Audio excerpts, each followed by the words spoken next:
Hello, I'm Fritz from BJ's here at WBOC's historic Studio D. You're watching Delmarva Life.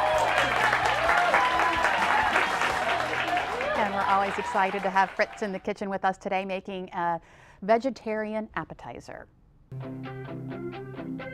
Well, moms, dads, we're always looking for the key to raising our kids the right way. Does too much sugar really have them bouncing off the walls?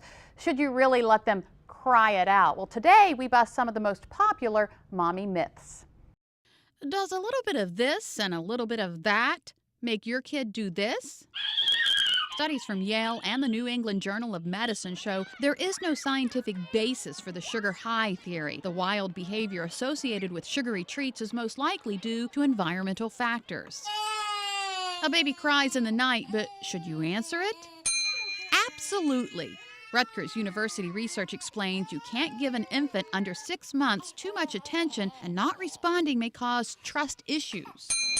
Finally, should you fight in front of the kids? Yes and no. The UK study says that kids as young as 3 can sense tension between parents, but if you can fight maturely, your child learns positive conflict resolution tools, busting the myths that can drive moms crazy. And many parents believe bribing children to enforce positive behavior is wrong. However, a UK study explains there is no harm in rewarding a child to enforce good decisions. Bribing can be a valuable parenting tool.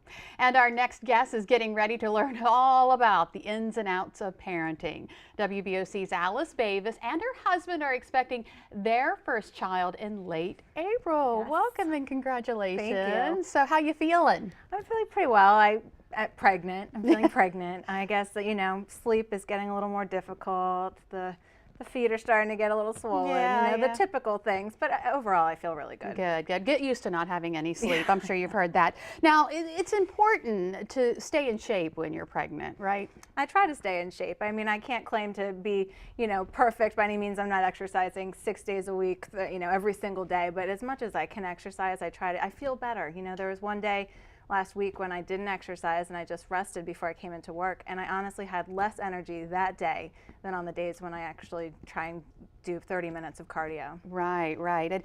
And we're not necessarily saying, exercise can't be, extreme exercise can't be part of your pregnancy, because we have a lot of role models out there who are doing things like, CrossFit and Zumba.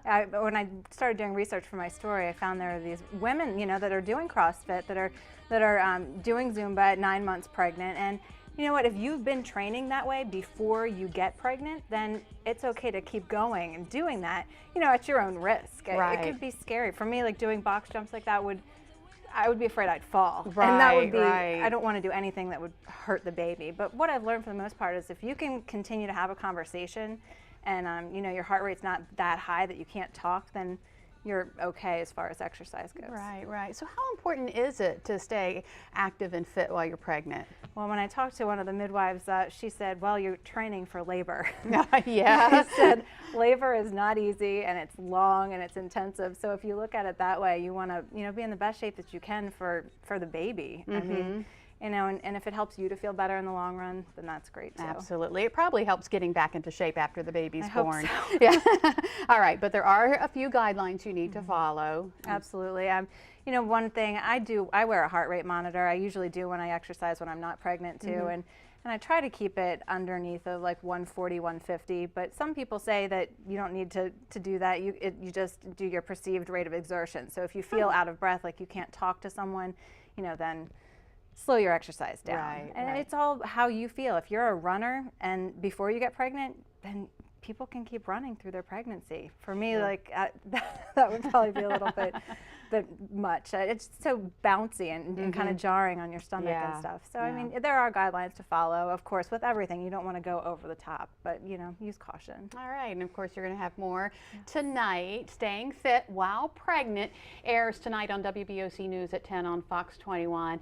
Thank you, Alice, and best of luck. Yes, Can't having wait. a girl, April 24th is our due date. Oh, congratulations. Can't wait. You. And speaking of staying fit, many of us think salads are the way to go, right? Well, the answer may surprise you. Why a big juicy cheeseburger may be the way to go instead.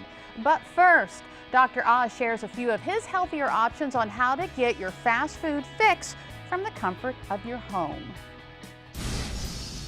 Hi, I'm Dr. Oz.